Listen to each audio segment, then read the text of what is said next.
স্বস্তি পাচ্ছে জনগণ, আপনার দেখে স্বস্তি না পাওয়ার তো কোনো কথা না। এই যে বাড়ানোর যে প্রস্তাব করলেন, এটা কেন করলেন আর কি? এটা করার কারণটা হলো আপনি যে ছাড় দিয়েছে এগুলো ক্যালকুলেট করলে কয়েক হাজার কোটি টাকা ছাড় দেওয়া হয়েছে। আবার আমাদের রাজস্ব গ্যাপ এত বেশি, আমি তো আর বড় করে বা ডেফিসিট ফাইন্যান্সিং করে তো আমরা যেতে পারবো না। পৃথিবীর কোনো দেশই একটা বাজেট ডেফিসিট আছে, ওটার মাত্রা দিন দিন বেড়ে যাচ্ছে।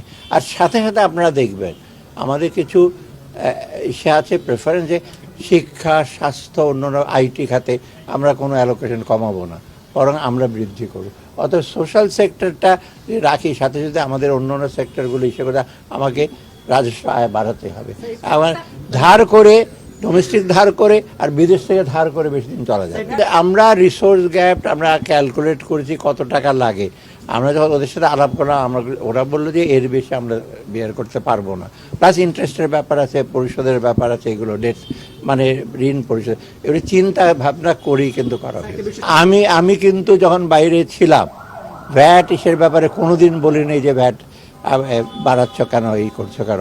আমি বেশিরভাগ ক্রিটিসাইজ করতাম আর্থিক ডিসিপ্লিনের ব্যাপারে, করাপশনের ব্যাপারে, লোন ডাইভার্সনের ব্যাপারে, ডিফল্ট লোন ব্যাপারে, প্রভিশনের ব্যাপারে। এবং আমি বলতে 2% যে আপনার চলে আসছেনি, আমার সঙ্গে 10% চল, সেইগুলো আমি ক্রিটিসাইজ করতাম। এইগুলো এখন এগুলোতে করে আস্তে চলে যাচ্ছে। আপনি দেখেন 90 দিনের পর আপনার ইসে হবে।